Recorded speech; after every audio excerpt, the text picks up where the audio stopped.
West Dakota Fox News at 9. South Dakota engulfed in flames.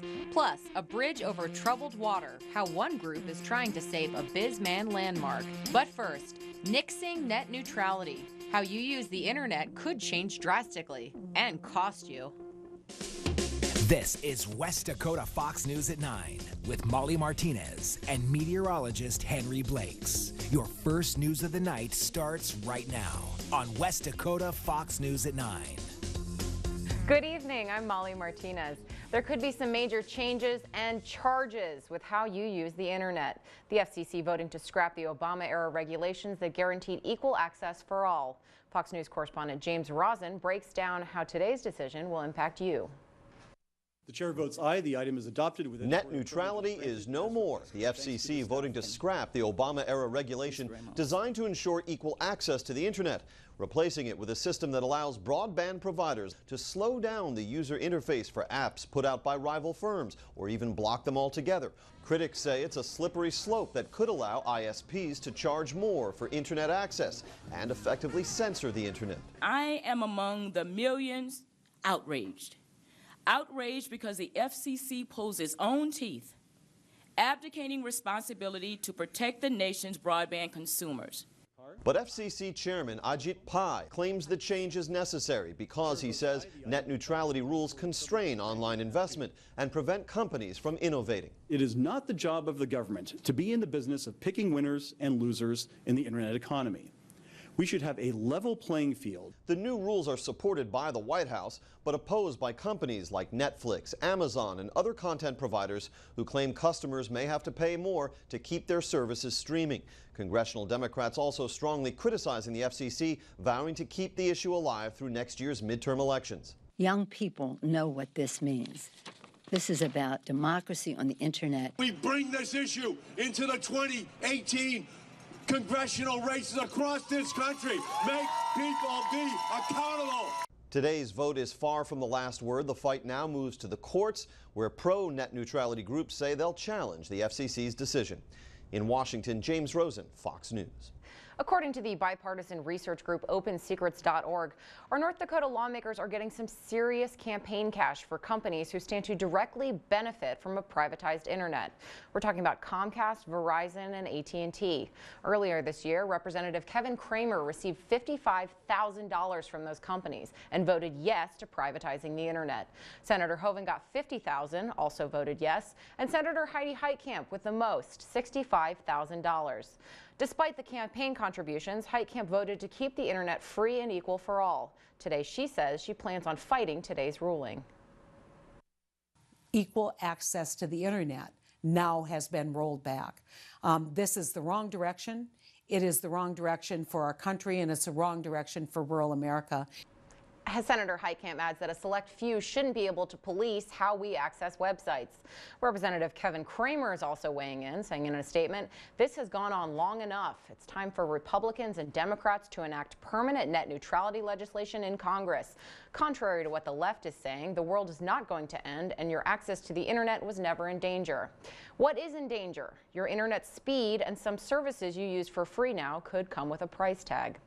Let's take it over now to the priceless Henry Blake. Hey, thank you so much. Thanks, Henry.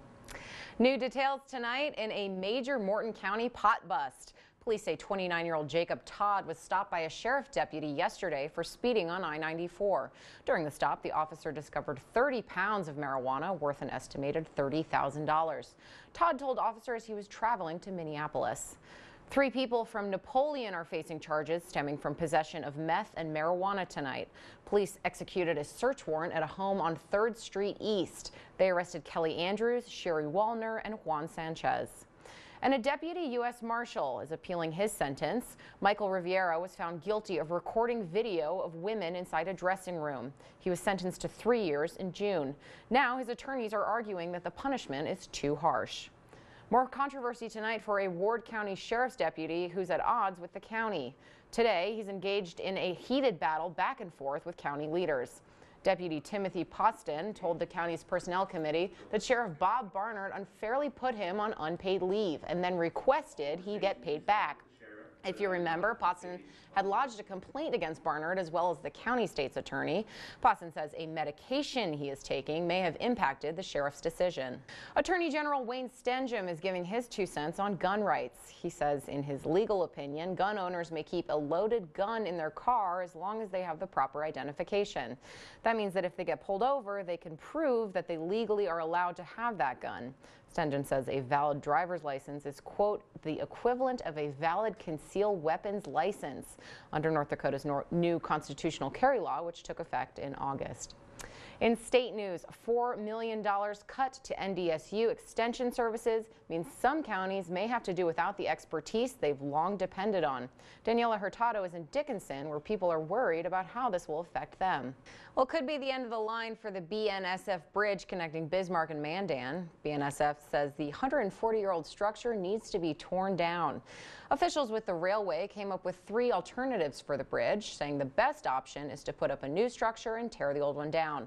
But at a public input session tonight, almost all of the nearly 24 people who spoke were in favor of keeping the bridge as a pathway to connect the 2 cities. In the same vein of taxes, if the new tax plan passes the House and Senate, it could be incredibly consequential to those paying off student loans.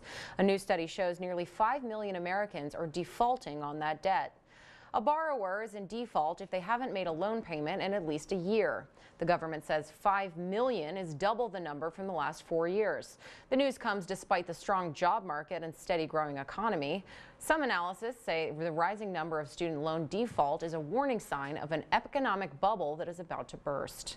Now over to Henry Blakes, and hopefully you won't burst our bubble with some cold temperatures. Not this week anyway. Also in local business news, Grand Junction is opening another location in Mandan. This new store is on the strip next to Classic Rock Coffee, and we're told the new location will offer a drive-through. Some die-hard Star Wars fans were out in full force tonight. The Last Jedi premiered a few hours ago, and a few Wookiee fans got to catch the opening. I'm sorry. Reporter Andrew Horn was one of them. All right, thanks a lot. Opening night for The Last Jedi has fans excited to get answers to questions from the last movie. Where's Luke been? Why has he been hiding? I want to know who Rey is, really. What is her reason behind it all? You guys are going to be in number 11. Fans have waited nearly 2 years for the next installment of the trilogy. Members of Bismarck's 501st Legion and Mandalorian mercenaries came out looking like they were ready to be in the movie. We pride ourselves on having costumes that are screen accurate, so if we ever walked onto a Star Wars set, they could actually use us in a Star Wars movie. Both groups are also active in charity events around the area. They get looks when they go out in public. And Josh says that's the point. I just want to spread the love of Star Wars and giving back to the community. Both groups say they'll keep going because they're having too much fun. Well, you can breathe a sigh of relief. Piggy Smalls has been found safe. The stolen pet pig was returned safely to his family on Wednesday. Police in Fayetteville, Arkansas say he was pignapped earlier this week from an apartment near the University of Arkansas. And out of Pennsylvania, a bovine bandit seems to be suffering from some serious stage fright. This cow escaped not once but twice from a live nativity scene. Philadelphia and state police corralled the cow and brought him back to church. Then Stormy got loose again, this time wandering to the 4th floor of a parking garage. Now crews are trying to figure out how the cow was able to break free. Henry, they say there are no small parts, but I think this cow disagrees. Yeah. He really doesn't want to be a part of that nativity scene. Yeah, definitely not, especially with this kind of weather we got. I actually like that story.